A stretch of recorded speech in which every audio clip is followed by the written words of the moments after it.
اچھا پھر مجھے یہ بتائیں یہ قسمت کیسے ورک کرتی ہے؟ یعنی ایک بندہ عام انسان ہوتا ہے، اگلے دن وہ دنیا میں مشہور ہو جاتا ہے.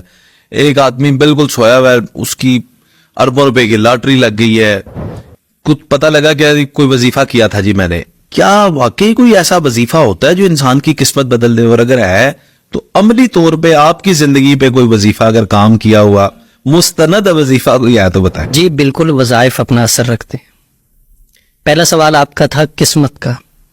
تقدیر، یہ دنیا جو ہے یہ دار الاسباب ہے. سبب اختیار کرنا ہمارا کام ہے، اس میں اثر ڈالنا یہ اللہ کا کام ہے. بندہ جب قدم اٹھاتا ہے نا، اللہ قرآن پاک میں کہتے ہیں والذین جاہدوا فینا لنہدینہم سبلنا، کہ جب بندہ قدم اٹھاتا ہے ہم اس کے لیے راستے کھول دیتے ہیں. حضرت یوسف علیہ السلام کو زلیخا نے وہ ساتھ میں کمرے میں لے گئی تھی، دروازے بند کر لیے تھے اور گناہ کی دعوت دی تھی. تو حضرت یوسف علیہ السلام نے فرمایا معاذ اللہ، میں اللہ کی پناہ میں آتا ہوں.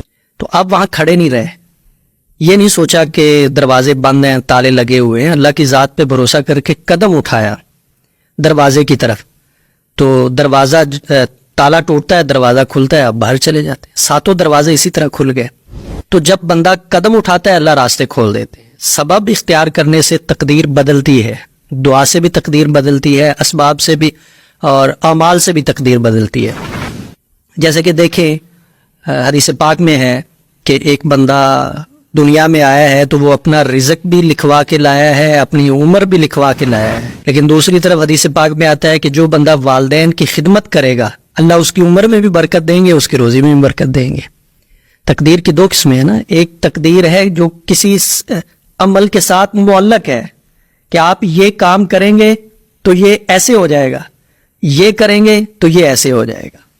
قسمت ہو جاتا ہے ایسا کہ ایک وقت میں بندے کے حالات ٹھیک نہیں ہیں، اس سے کوئی اچھا کام ہو جاتا ہے، اللہ کو وہ پسند آ جاتا ہے، اللہ اس کے حالات کو بدل دیتے ہیں. یہ اکثر آپ نے اپنے والا کوئی وظیفہ نہیں بتایا؟ یہ بھی قریب کی بات ہے، زیادہ دور کی بات نہیں. رمضان المبارک کا مہینہ تھا،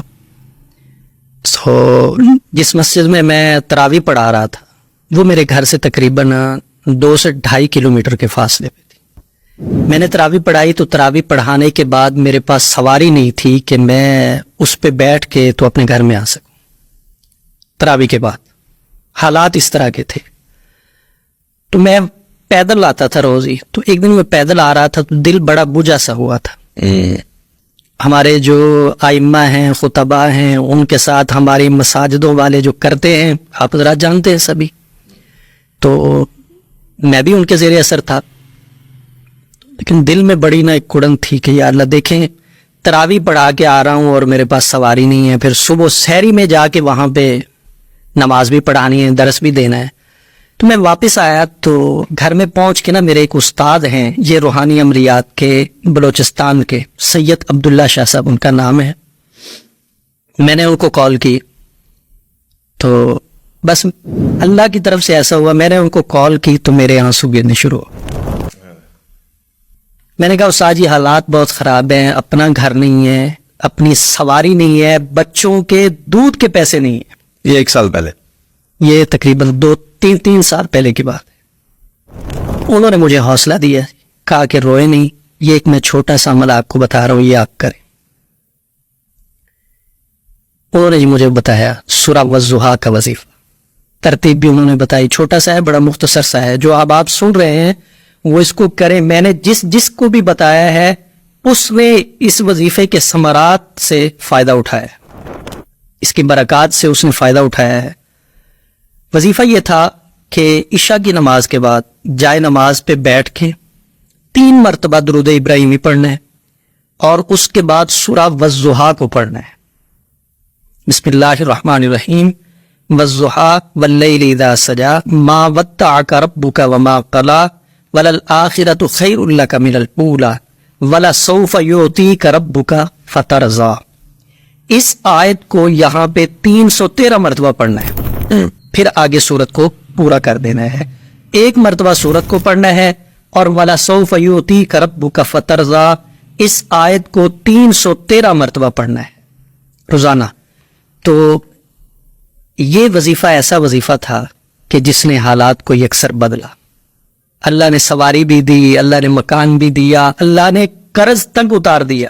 اچھا ماشاءاللہ. حالات بہتر ہو گئے ہیں تو وظائف اثر رکھتے ہیں، ہیں۔ بالکل رکھتے ہیں. یہ کہ بہت شکریہ، یہ بڑا اور قیمتی- یہ جو آیت ہے وَلَسَوْفَ يُؤْتِيكَ رَبُّكَ فَتَرْضَىٰ، اس کا تو ترجمہ ہی یہ ہے کہ آپ کا رب آپ کو اتنا دے گا کہ آپ راضی ہو جائیں. ارے واہ. اور پھر جب رب راضی کرے تو وہ تو اپنی رضا سے کرے گا، انسان کا تو اتنا برتر ہی نہیں ہے اس میں سما سے. وہ یہ آیت رسول اللہ صلی اللہ علیہ وسلم کے متعلق ہے، لیکن ہم حضور کے امتی ہیں.